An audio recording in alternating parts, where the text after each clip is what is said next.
When I was at college, I came across the 14th century anchoress, Julian of Norwich. She lived in Norwich in a small room, a cell, you'd call it, and she lived there, she contemplated God. That was the role of an anchoress. And she lived through the devastating effects of the Black Death.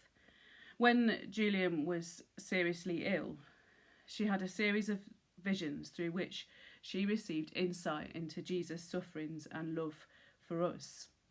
Her overwhelming message is one of trusting and hoping in God in all things. And her most famous phrase is probably this: "And all shall be well, and all shall be well, and all manner of things shall be well." It's in her writings from that time. How could she, when so close to death, be so trusting? How could she, when she had seen the devastation of the Black Death and everything else that was going on around, be still full of hope? Julian of Norwich's words are comforting to us right now, because each day when we get up, we wonder if we're actually one day closer to things becoming easier, or has the deadline been extended again? We wonder what horrific statistics are going to be told today. We worry for our friends and our family, and we hear news from across the world that makes us worry as to what is next in the path of our existence. And we hear stories of people who have been through horrific things but have clung on to hope. They're inspirational and they help us to hold on. Today we're looking at the story of Noah, which brings us similar hope. And as we look at the world around us that is still using the rainbow as a symbol of hope, we remember that God keeps his promises.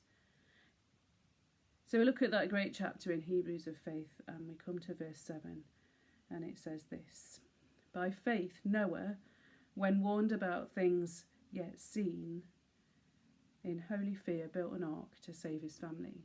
By faith he condemned the world and became heir of the righteousness that is in keeping with faith." We're now a number of generations, 10 I think, into the world, and the world is becoming more and more broken because it's turned away from God. We see this in Genesis chapter 6. See, we're only in 6 chapters into the Bible, and this is what is happening. "The Lord saw how great the wickedness of the human race had become on the earth, and that every inclination of the thoughts of the human heart was only evil all the time. The Lord regretted that he had made human beings on the earth, and his heart was deeply troubled.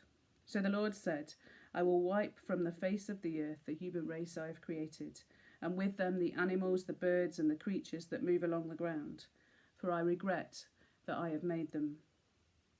That must have been an awful and painful moment for God. This world he had created to glorify him had come back to bite him. It was broken. There was death in the world. There was sin in the world. Relationships were broken, and people had turned their backs on him. As a result, the world was not working as it should be. In the time of Julian of Norwich, the world was not working as it should be. It was being consumed by a plague that left death and devastation in its path. Today, the world is not working as it should be, for many reasons. But the spread of coronavirus is a devastating sign of that. The whole world is groaning. Creation is groaning. Our society in every single way is groaning. Inequalities and injustice are in the spotlight, and each day for many is more of a struggle than it has ever been. What Julian of Norwich did was to try and imagine how God was feeling in amidst the devastation of the world, and to think about what he promises. As she began to understand more the pain of God, she was able to put into words the extent of his love for his creation. And as we look at the story of Noah, we begin to understand how devastating the state of the world had to be for the flood to come. Where is God in the midst of all the suffering? There was no question in the story of Noah for the people involved and the people who told the story later on and wrote it down that God was there. He was there to get it all back under control. Their view of the world meant that it could all be attributed to God. There's not a question of why he allowed suffering when God was the answer to everything. A very simple worldview that can get us all tied up in knots as we try and understand where God is today. Where is God in the suffering? As we understand today much more about the world that God created and how finely tuned it is and how easy it is to knock that out, we wrestle more with this question, as Julian of Norwich did 7 centuries ago.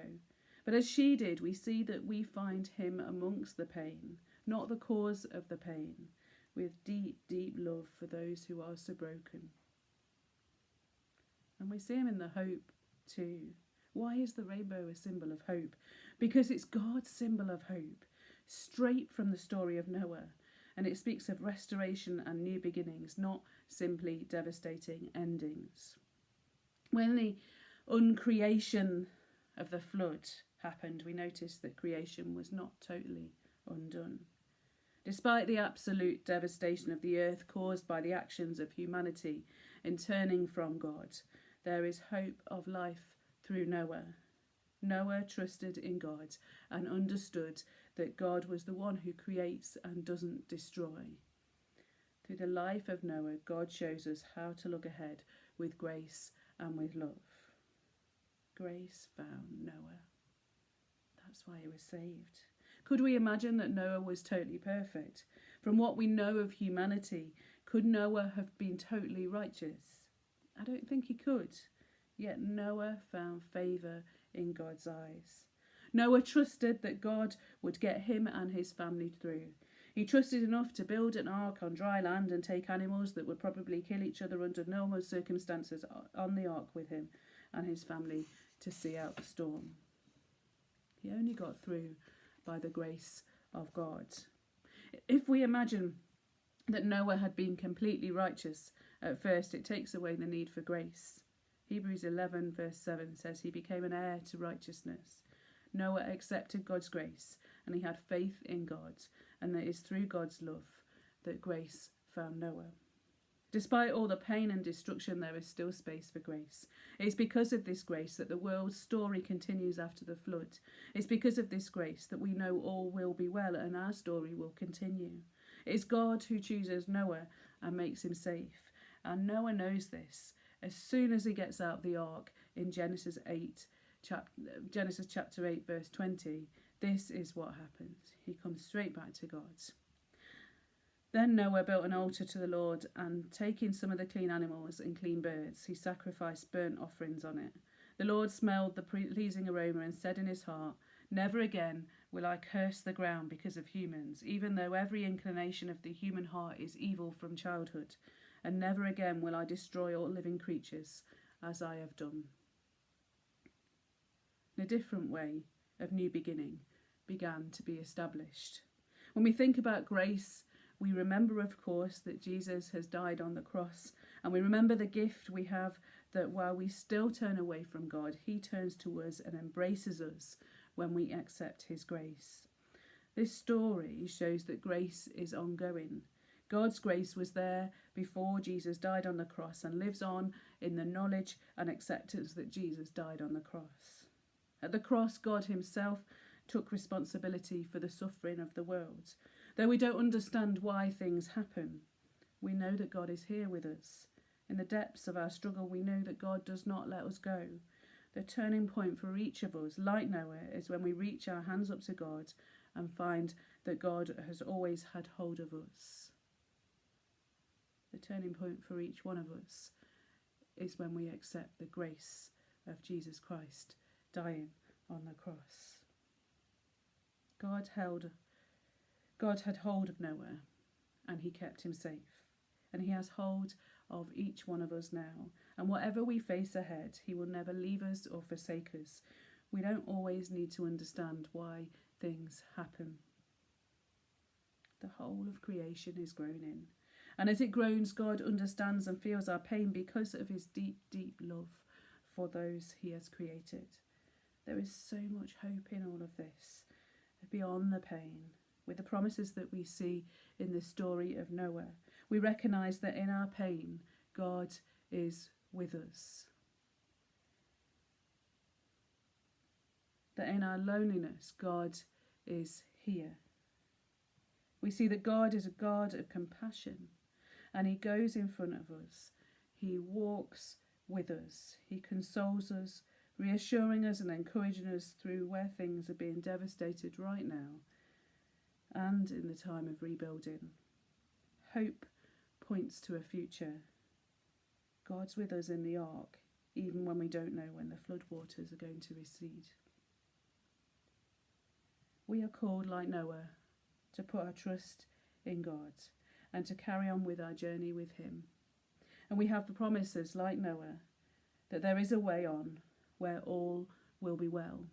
The symbol of the rainbow comes from Noah, and every time we see one, we're reminded that there is hope, there is grace, and we are not on our own in this. Be still and know that God is here. Be still and know there is always hope. Be still and know that beyond all the pain and the suffering, God shows us another way. Be still and know that all will be well, and lay your faith in that. The next video in this service is from the words of the promise that God gave Noah after the floodwaters had gone away, the promise of that rainbow. So be still now and rest in the music and the words and the pictures of rainbows that I've gathered from around the country and in New Addington. And rest in the presence of God. Commit yourselves in trust to him as we continue to walk unknown paths, knowing that God is with us.